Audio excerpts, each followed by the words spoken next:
Robert Raikes is a well-known name in Gloucester. He was a Christian businessman and philanthropist, and he was most famous for pioneering the Sunday school movement. My guide, Rita Appley, from Mary de Crypt Church, takes up the story. Robert Raikes was born in 1736 in the city of Gloucester. His father, also Robert Raikes, had started the Gloucester Journal in 1722.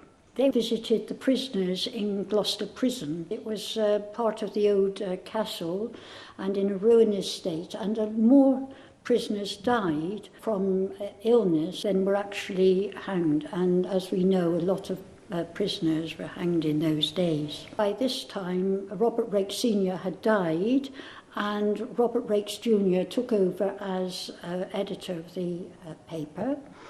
And in 1780, he was appalled to find ragged children running riot in the city.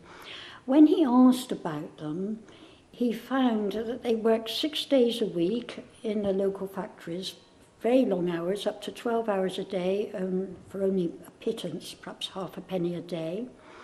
And he thought, well, if he could give these children some education, they would be able to get better jobs than their parents and hopefully keep them out of prison.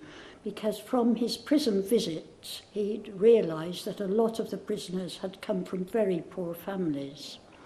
So with his friend Thomas Stock from St John's in Northgate Street, he set about establishing Sunday schools here in Gloucester.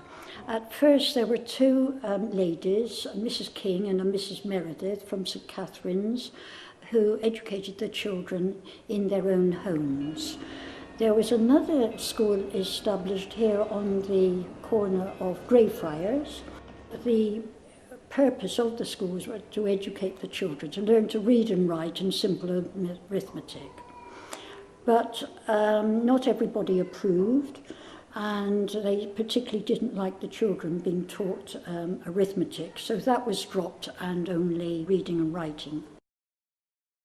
The original schedule for the schools, as written by Raikes, was the children were to come after 10 in the morning and stay till 12. They were then to go home and return at 1, and after reading a lesson they were to be conducted to church.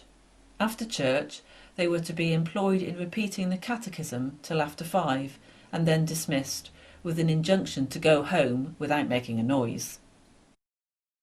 Robert Raikes' wife was famous for her plum cake, and as a reward, if the children did very well, they were given a piece of plum cake.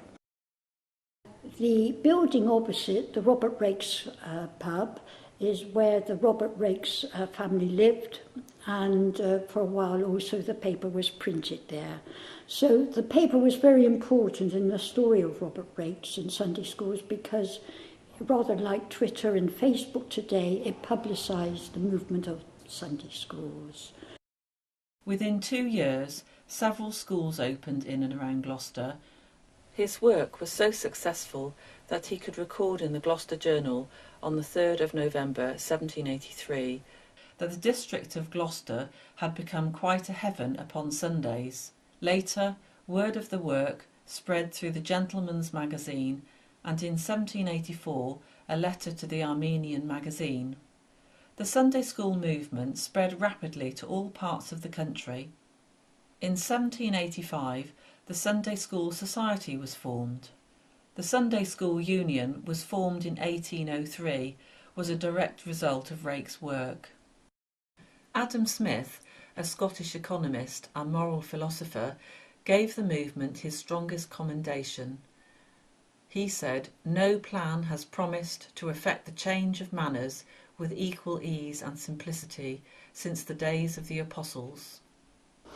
There is a memorial to Robert Raikes in London on the embankment near Charing Cross, commemorating the first 100 years of Sunday schools. His Sunday schools were the first move towards a state education system in Great Britain, and by 1831 1.25 million children were receiving education thanks to the work of Robert Raikes. Robert Raikes died on the 5th of April 1811.